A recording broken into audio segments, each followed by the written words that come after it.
靠背。哎，让子弹飞一会。1分钟认识台湾物种。那什么东西？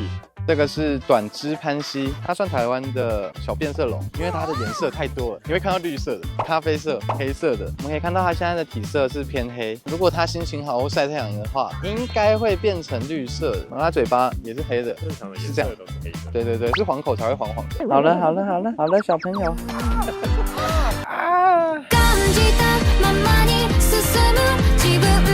分布的话，中央山脉差不多中低海拔以下都会有它的踪迹，很酷。